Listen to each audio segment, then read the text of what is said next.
The place was a penal colony called Xylos Tertius. It wasn't a world worth fighting for, but a minor warp rift had opened near the surface, a hairline tear that was already spitting out minor horrors and poisoning the atmosphere. My regiment, the 14th Cadian, was there to enforce quarantine and keep the prisoners from joining the chaos cults that inevitably spring up near these tiers. We found him near the epicenter. He wasn't armed with a laser gun, but with a collection of trinkets and robes that looked stolen from a forgotten pleasure world. He had a strange, floating cloak and a metallic medallion on his chest that pulsed with a dull, yellowish-green light. He was weaving complex patterns of fire and light in the air, trying to seal the tear. He called himself Dr. Stephen Strange, a master of the mystic arts. He spoke about dimensional boundaries, cosmic balance, and using higher magic to suture the tear. He was genuinely trying to heal the planet, like a surgeon closing a wound. I immediately ordered his arrest for unsanctioned psychic activity. The problem was, he was effective. When the rift pulsed, throwing out a shower of pink horrors, he didn't blast them with raw power. He used precise, intricate sigils of light that seemed to confuse and disorient them, forcing them back into the tear. His magic was elegant, fast, and most worryingly controlled. This is where the Adeptus Ministorum and the Inquisition got involved.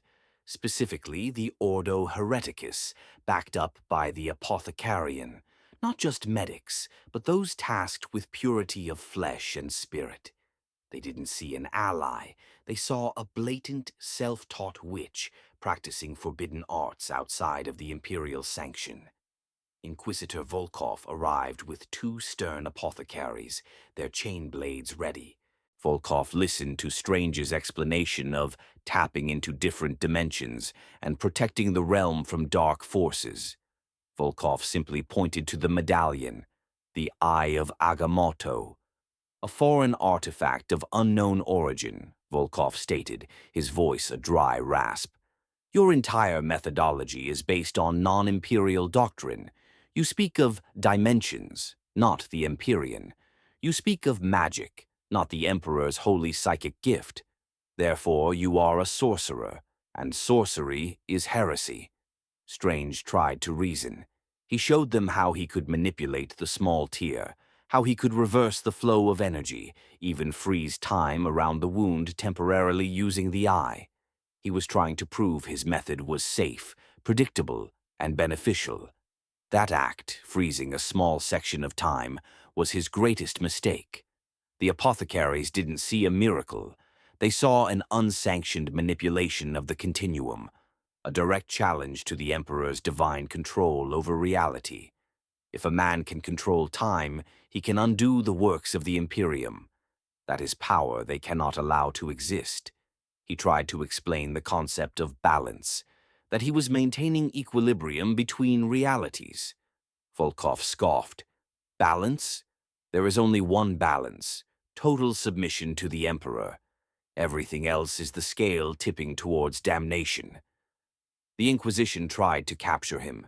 Strange didn't fight back with violence, but with sheer complexity.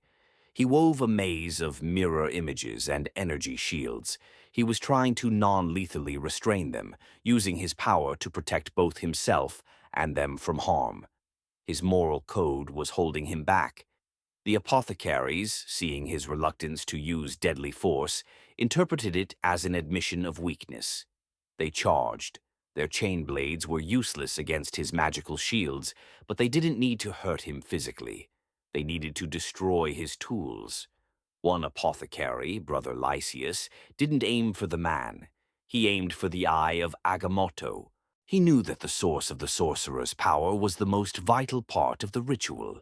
The chain blade connected with the medallion. The light flickered, then shattered.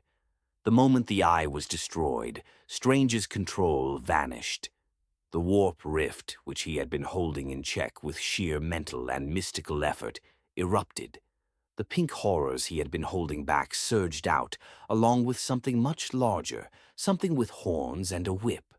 Strange, stripped of his focus, was helpless.